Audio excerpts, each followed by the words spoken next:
আশুলিয়ায় লাশ পোড়ানোর মামলায় সাবেক এমপি সাইফুল ইসলাম সহ 6 জনকে মৃত্যুদণ্ড দিয়েছেন ট্রাইব্যুনাল।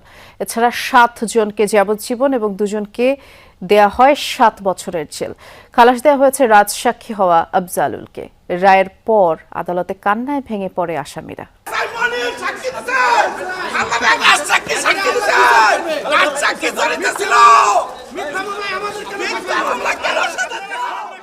আশুলিয়ায় 6 মরদেহ পোড়ানোর মামলায় ফাঁসির রায়ের পর এভাবেই আদালত প্রাঙ্গণে কান্না আর আহাজারিতে ভেঙে পড়ে আশুলিয়া থানার সাবেক এসআই আব্দুল মালেক।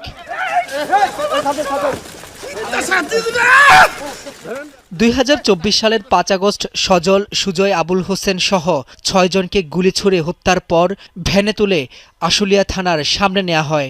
ভিডিও ফুটেজে আশুলিয়া থানার তৎকালীন পুলিশ পরিদর্শক মাসুদুর রহমান, আরাফাত হোসেন সহ বেশ কয়েকজনকে দেখা যায় লাশগুলোর আশপাশে। পরে শরীরে পেট্রোল ঢেলে পুড়িয়ে ফেলা হয়। তদন্তে উঠে আসে পোড়ানোর সময়ও একজন জীবিত ছিলেন। And the sentence of death is imposed accordingly against Saiful Islam. আশুলিয়ার হত্যাযজ্ঞের এই মামলার রায়ে সাবেক এমপি সাইফুল ইসলাম, এসআই আব্দুল মালেক, পুলিশ পরিদর্শক সায়েদ সহ 6 জনকে মৃত্যুদণ্ড দেন আন্তর্জাতিক অপরাধ ট্রাইব্যুনাল 2।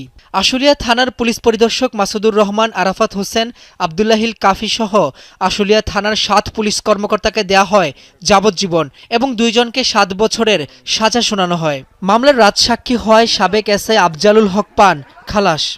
ওনারা প্রমাণের সাথে একমত হয়েছেন, আমরা যে সাক্ষ্য উপস্থাপন করেছি দোষী এটার সাথে একমত হয়েছে, কিন্তু সেন্টেন্সিং ক্ষেত্রে কারণ এই লাশ পোড়ানোর সময় তারা উপস্থিত ছিলেন কিনা এই বিষয়টি হয়তো বিবেচনায় নিয়েছেন।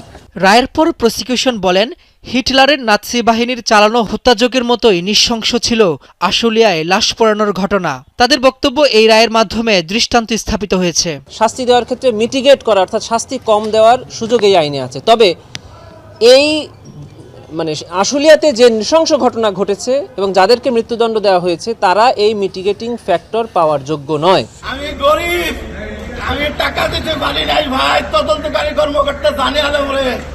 ফাঁসির রায়ে ক্ষুব্ধ গ্রেফতার থাকা দণ্ডিত আসামি, তাদের পরিবার ও আইনজীবীরা রায়ের বিরুদ্ধে আপিলে যাবেন তারা। একটা মানুষ যদি ঘটনাস্থলে উপস্থিত না থাকে এবং তার কোনো অডিও বা আপনার নির্দেশ দানের কোনো ওয়ারলেস রেকর্ড কোনো কিছু না থাকলে সেই মানুষটাকে কিভাবে নির্দেশদাতা বানানো হয়? ওনার কাছে কোনো অস্ত্র ছিল না।